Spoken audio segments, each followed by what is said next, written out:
நம்ம நாட்டுக்கு ஏற்பட்டிருக்கிற களங்கம், நம்ம நாட்டு பெண்கள் மீது அடிக்கப்பட்ட அசிங்கம், அதை சுத்தப்படுத்த வேண்டியது நம்ம எல்லாருடைய கடமை. Definitely madam. இந்த கேஸை பொறுத்த வரைக்கும் யாரும் எந்த ஈகோவும் பார்க்காம வேலை செஞ்சோம்னு வச்சுக்கோங்களேன், நிச்சயமா குற்றவாளிகளை ஈஸியா கண்டுபிடிச்சிடலாம்னு தோணுது மேடம். That's good. வாங்க. ஓகே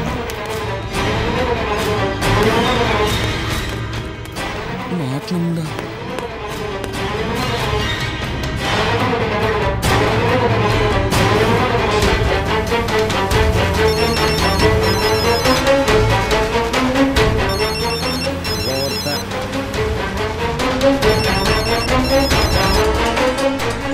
சொல்றா குடிகார ராஸ்கல்.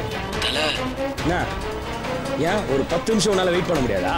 அங்கதானே வரேன். தல வசமா மாட்டிக்கிட்டோம் தல. ஏய் என்னடா சொல்ற?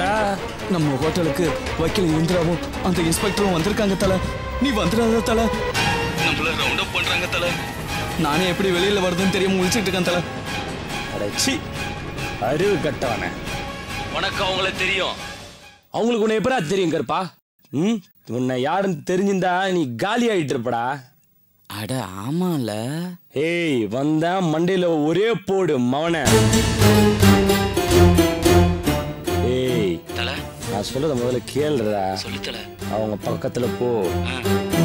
அவங்க என்ன பேசுறாங்கன்னு சைலண்டா ஒட்டி கேளு. நான் நேர்ல அங்கதான் வந்துட்டு இருக்கேன். அங்க வந்த உடனே அவங்களுக்கு ஒரு ஹாய் சொல்றேன். அதுக்கப்புறம் பாத்துக்கலாம். ஓகே வச்சிடுறேன். சரிதல சரிதல.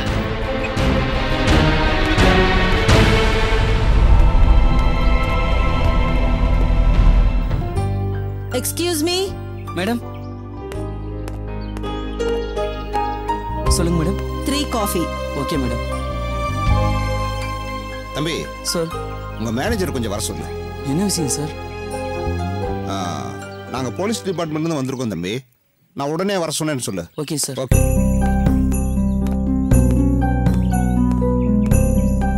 உங்களுக்கு ஃபோன் பண்ணாமலே இருந்திருக்கலாமே.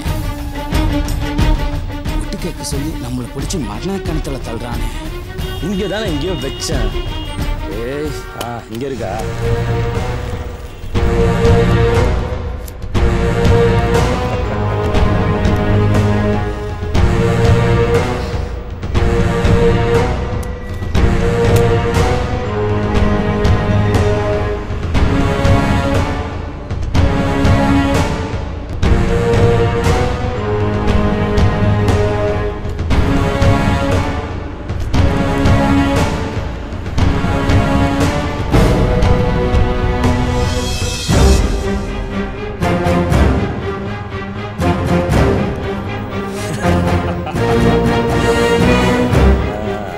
கரெக்டாக வந்துருக்கு. கரெக்டாக வந்துட்டு. Right okay.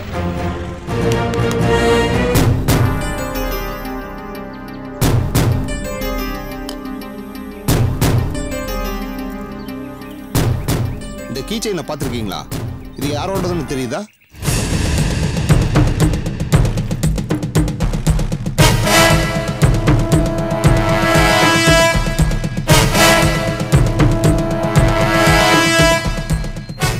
தெரியலையே சார்.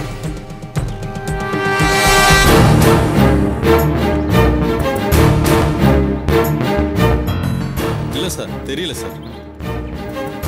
கார் பார்க் பண்றது யாரு? இவங்க 2 பேரும் தான் சார். உங்களுக்கு தெரியுமான்னு பாருங்க.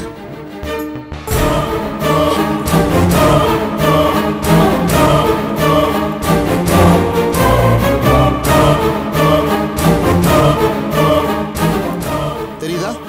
தெரியல சார். இந்த ஹோட்டல் கார் பார்க்கிங்ல எத்தனை பேர் வேலை பார்க்குறீங்க? மொத்தம் 4 பேர் மேடம். டேல 2 பேர், நைட்ல 2 பேர் மேடம். சரி,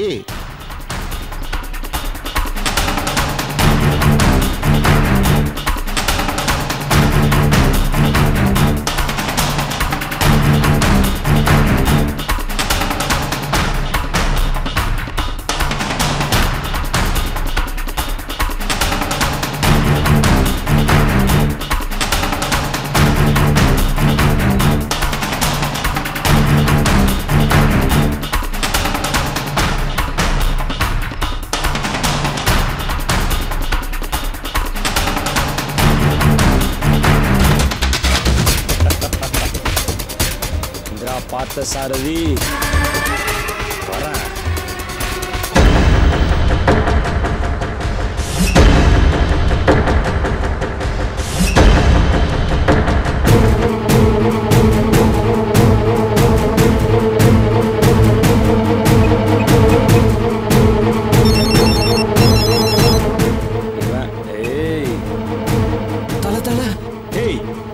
வந்தனா அடிச்சு கொன்னுடுவேன்டா ராஸ்கல். தளத்துல போனை கட் பண்ணிடாத.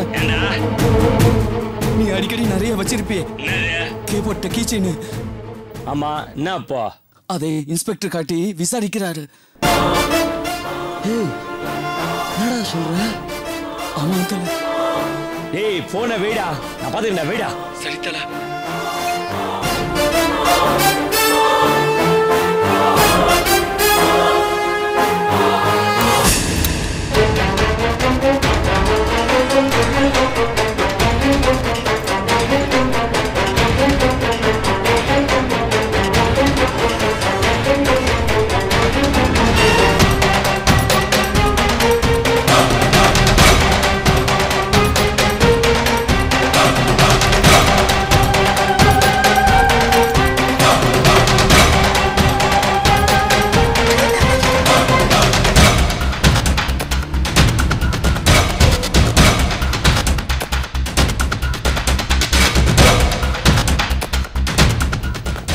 சார் வணக்கம் மேடம்.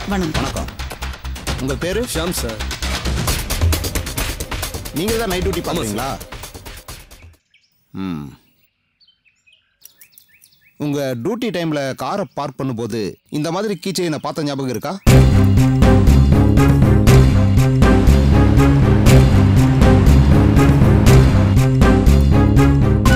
இத பார்த்த ஞாபகம் இருக்கு.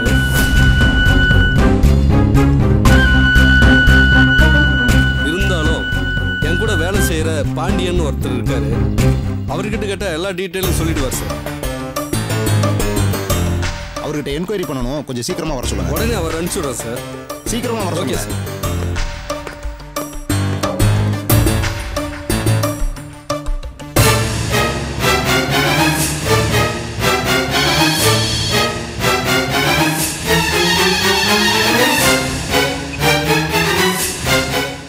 ஹலோ,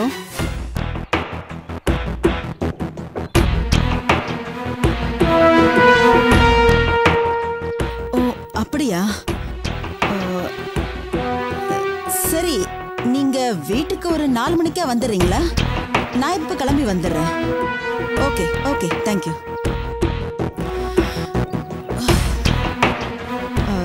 இன்ஸ்பெக்டர், நான் கொஞ்சம் அர்ஜென்ட்டா கிளம்ப வேண்டியிருக்கு. 4 மணிக்கு ஒருத்தரை மீட் பண்ணணும். நான் கட்டாயம் போகணும். அதனால அந்த பாண்டியன் வந்தாருன்னா நீங்க 2 பேரும் என்ன ஏதுன்னு விசாரிச்சு டீடைல்ஸ் எல்லாம் கலெக்ட் பண்ணி எனக்கு உடனே இன்ஃபார்ம் பண்ணுங்க. Okay madam. ஓகே ஓகே, பாத்துக்கங்க. சரிங்க madam. Sorry, I am really sorry. Madam, எப்படி மேடம் போவீங்க? நான் வேணா கார்ல டிராப் பண்ண சொல்றேன். வேண்டாம் வேண்டாம் வேண்டாம். This is more important matter. முதல்ல இந்த கீ செயின் மேட்டரை முடிக்க பாருங்க. எனக்கு என்னன்னு மெசேஜ் அனுப்புங்க. இல்லனா மேட்டரை போன்ல சொல்லுங்க. நான் ஆட்டோ பிடிச்சு போய்க்கிறேன். Okay madam. Okay okay madam. வரேன்.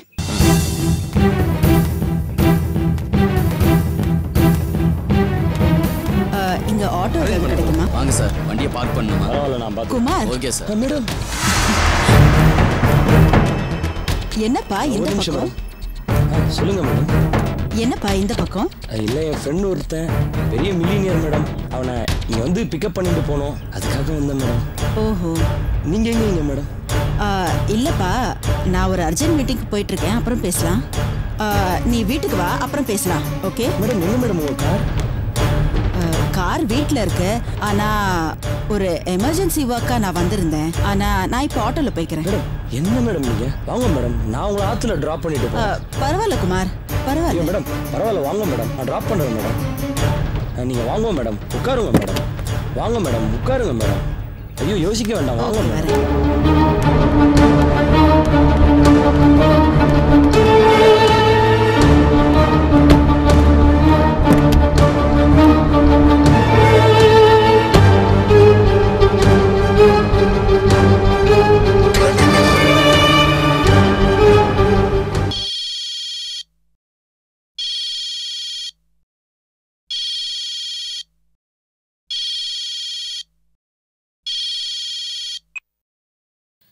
ஹலோ அம்மா நான் ஜோசியர் பேசுறேன். 5 தடவை ஃபோன் பண்ணிட்டேன், நீங்க ஃபோனே எடுக்கல. என்ன விஷயம் ஜோசியரே? அது ஒன்றும் இல்லைம்மா, நீங்க கொடுத்த கவர்ல நீங்க சொன்ன அமௌண்ட்டை விட ஒரு 1000 ரூபாய் கம்மியா இருந்துச்சு. இதுக்காகவா ஃபோன் பண்ணீங்க? நான் கோவிலுக்கு வந்தா தரமாட்டேனா?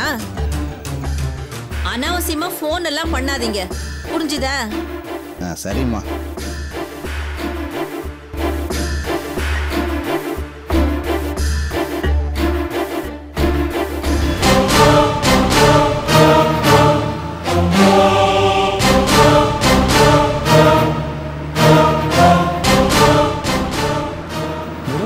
கார் ரிப்பேர் ஆயிட்டா? இல்லப்பா, வீட்ல இருக்கு. ஆட்டோலையா மேடம் வந்து? ஆமா. என்ன மேடம், ஸ்டார் ஹோட்டலுக்குலாம் ஆட்டோல வந்தா மதிக்க மாட்டாளே. நீ அடிக்கடி இந்த மாதிரி ஹோட்டலுக்கெல்லாம் வருவியா? நான் ஒரு பப்ளிக் லிமிடெட் பேங்க்ல கஸ்டமர் எக்ஸிக்யூட்டிவா ஒர்க் பண்றேன் இல்லையா, அதனால பணக்காரங்க தயவு நிறைய தேவைப்படுறது, மிச்சம் வேற காமிக்க வேண்டியிருக்கு. என்னப்பா பண்ண முடியும்? நீங்க பாக்குற வேலையோட நேச்சரே அப்படிதான். இல்லை மேடம், வயிற்று பொழப்புக்காக நிறைய டெபாசிட் கலெக்ட் பண்ண வேண்டியது இருக்கு இல்லையா, அதில் தம்பிக்கு 1 பவுனோ 2 பவுனோ கல்யாணத்துக்கு நிறைய ஏதாவது சேர்த்துன்ற முடியும். ஓ சாரி சாரி, ஏதோ யோசனையில கேட்க மறந்துட்டேன். ஆமா, உங்க தங்கச்சி எப்படி இருக்காங்க? அவங்களோட ப்ராப்ளம் சால்வ் ஆயிடுச்சா? அந்த பொறுக்கி பையன் என் தங்கையோட ஏதோ சண்டை போட்டிருக்கான் மேடம். கொஞ்ச நாளா 2 பேரும் மீட் பண்ணிக்கிறது இல்லை மேடம். நானே என் தங்கச்சிக்கிட்ட மெதுவாக பேசி அவள் மனசை மாற்றின்னு இருக்கேன் மேடம். That's good. எப்பவுமே லேடிஸை இப்படி தான் டீல் பண்ணணும். பேசிக்கலா ஆண்களை விடவும் பெண்களுக்கு தான் உள்ளுணர்வு அதிகம். தப்ப சுட்டி காட்டிட்டு பேசாம நாம இருந்துடணும். அப்ப அவங்களே அனலைஸ் பண்ணிட்டு சரியான வழிக்கு வந்துருவாங்க. அதையெல்லாம் விட்டுட்டு அதட்டுறது, உருட்டுறது, அடிக்கிறதுன்னு இப்படி எல்லாம் பண்ணோம்னா அவங்களுக்கு வீம்பு வந்து செஞ்ச தப்பையே திரும்ப திரும்ப செய்வாங்க. அப்புறம் அவங்களுக்கும் அது மனவேதனை, சுத்தி உள்ளவங்களுக்கும் மனவேதனை.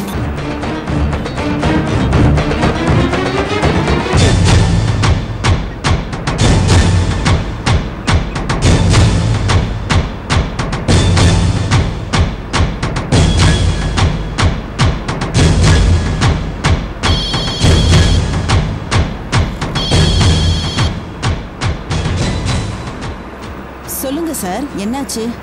அந்த கீ செயின் யாருதுன்னு தெரிஞ்சிடுச்சா? யாருது? பேர் என்ன? கண்டுபிடிச்சிட்டீங்களா இல்லையா? அவன் பேரு அட்ரஸ் ஒன்றும் தெரியல மேடம். இவர் என்ன சொல்றாருன்னா, சின்ன வயசு பையனா, ஆள் கொஞ்சம் உயரமா இருப்பானா, லேசா தாடி வச்சிருப்பானா மேடம். சமீபத்துல அவன் அந்த ஹோட்டலுக்கு வந்தானா? நீங்க ஏதாவது விசாரிச்சீங்களா? 4 நாளைக்கு முன்னால கூட வந்திருக்கானா மேடம். அப்போ அவனை பிடிக்கிற வரைக்கும் ஷார்ப்பா அந்த ஹோட்டலே வாட்ச் பண்ணிக்கிட்டு இருங்க. கண்டிப்பா மேடம். நான் அப்புறமா கூப்பிடுறேங்க. சரிங்க madam. Okay, thank you. Thank you madam.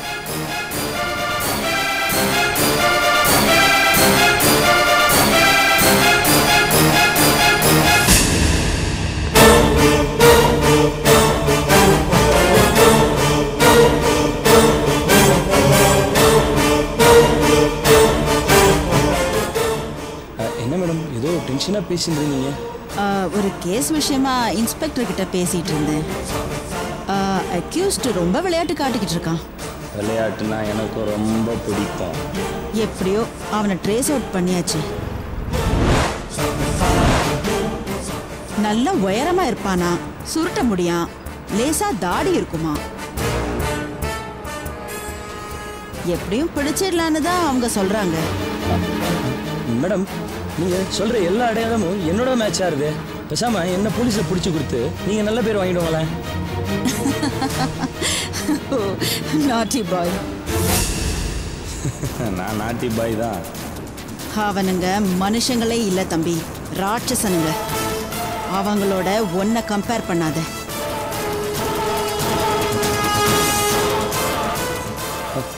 Madam, என்ன மேடம் சடனா இவ்வளோ ஃபீல் ஆயிட்டாலே? இங்க பாருப்பா, விஜயலட்சுமி படுற நரக வேதனையை என்னால உணர முடியுது. என்ன மேடம் என்ன சொல்றீங்க? எனக்கு புரியல. யாரு மேடம் அந்த விஜயலட்சுமி? என்னப்பா இப்படி கேக்குற? டிவி பேப்பர்ல எல்லாம் ரேப் கேஸ பத்தி வந்திருக்கே, அத பத்தி நீ படிக்கலையா?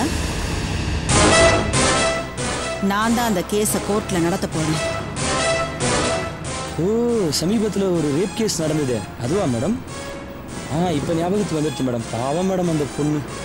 மேடம், ரொம்ப நாளாகவே எனக்கு உங்களை பற்றி தெரியும். அதை வச்சு தான் என்னுடைய தங்கைக்கு கவுன்சிலிங்க்கு உங்கள்கிட்ட கூட்டிகிட்டு வரலான்னு இருந்தேன். பேங்க் வேலையில் சேர்ந்ததுலேருந்து சமீபத்தில் எனக்கு டிவி பேப்பர் எல்லாம் பார்க்கறதுக்கு நேரமே இல்லையோன்னு அதான் மேடம்.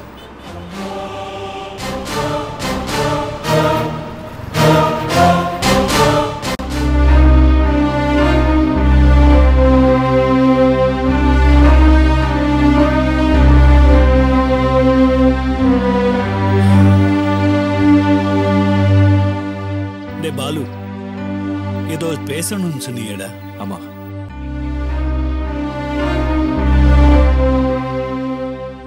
அப்பா நேற்று நைட் நடந்ததெல்லாம் கேள்விப்பட்டீங்களா? கேள்விப்பட்டேன். அன்னைக்கே நான் படிச்சு சொன்னேனே பாலு. விஜயை தவிர உங்க எல்லாருக்கிட்டையும் தனித்தனியா வேற சொன்னேன். போலீஸ் ஸ்டேஷன் போய் விஜய் ஸ்டேட்மெண்ட் கொடுத்ததோட நிறுத்திக்கிங்க. இதுக்கு மேல உணர்ச்சி வசப்பட்டு யாரும் இறங்க வேண்டாம்னு சொன்னேன்ல. யாருமே புரிஞ்சுக்கலையேடா. நீங்க சொன்னதுக்கு அப்புறம் விஜய் போலீஸ் ஸ்டேஷன் வக்கீல்னு எங்கேயுமே போலையப்பா. ஆமா பாலு, போகலதான். ஆனா அன்னைக்கு போலீஸும் வக்கீலும் அந்த +2 பையன் போட்டோவை எடுத்துட்டு வந்தாங்கல்ல. சட்டப்படி நாமளும் ஒரு சில விஷயங்கள் பண்ணணும்லப்பா. அது சரிப்பா. ஆனா அந்த +2 பையன் ரவி போட்டோவை காமிச்சப்போ அவன் யாருன்னு தெரியாத மாதிரியே இருந்திருக்கலாமே. அடையாளம் சொல்லியிருக்க தேவையில்லை இல்ல அப்பா?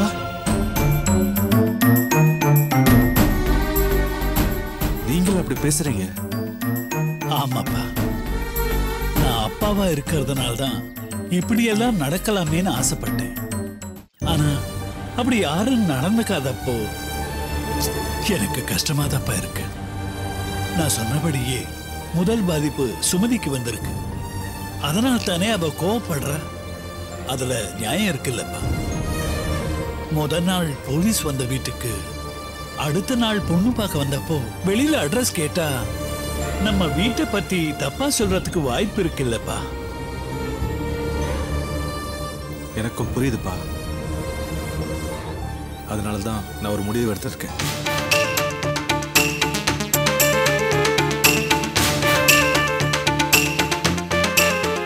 நான் விஜய் அழைச்சுக்கிட்டு மும்பையில் போய் செட்டில் ஆகலான்னு பார்க்குறேன்ப்பா. வீட்டில் யாருக்கும் எந்த தொந்தரவும் கிடையாது. விஜயும் நிம்மதியா இருப்பா. பாலு, என்ன பிரிஞ்சு நீ இருந்துடுவியாடா? இல்ல உன்னை பிரிஞ்சுதான் நான் இருக்க முடியுமா? புரியுதுப்பா, என்னாலேயும் உங்களை பிரிஞ்சு இருக்க முடியாது. ஆனா வேற வழி எனக்கு தெரியலப்பா.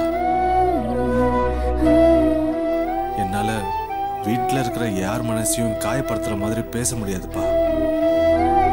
நேற்று அக்கா கிட்ட பேசும்போது என்னால ஜாதகத்தை பத்தி மட்டும்தான்ப்பா பேச முடிஞ்சது. அக்காவை தனிப்பட்ட முறையில் என்னால கோச்சிக்க முடியல.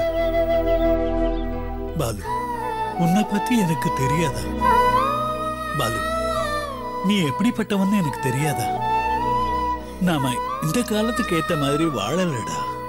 உள்ள ஒண்ணு வச்சுக்கிட்டு வெளியே ஒண்ணு பேசி சுயநலமா காய நகத்தை நம்ம வீட்டுல யாருக்குமே தெரியாதுடா. அது சொல்லி கொடுத்தாலும் வராது. உங்க யாரையுமே நான் அப்படி வளர்க்கலடா. நம்ம எல்லாருக்குமே ஒருத்தர் மேல ஒருத்தர் அன்பு காட்டதான் தெரியும், நடிக்க தெரியாதுடா. அதான் நம்ம வீட்டோட பெரிய பலவீனமே.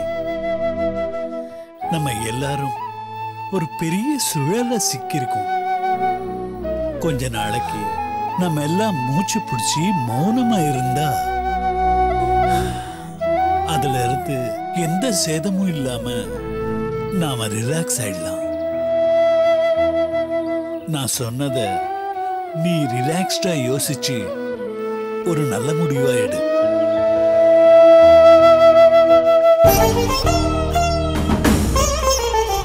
அவ வாழ்க்கையில என்னைக்குமே நிம்மதி கிடைக்காதுங்கிறது அவ ஜாதக அமைப்புமா.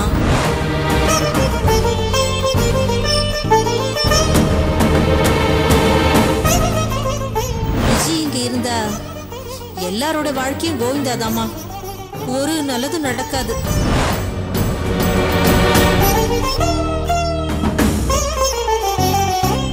நான் எனக்காக மட்டும் பேசல. விஜயலட்சுமியோட ஜாதகம் சரியில்லை. இன்னைக்கு நான் மட்டும் தான் பாதிக்கப்பட்டிருக்கேன். நாளைக்கு ஒவ்வொருத்தரும் பாதிக்கப்படுவாங்க. அது தடுக்க என்ன செய்யணும் தான் நாங்க 3 பேரும் பேசிக்கிட்டு இருக்கோம்.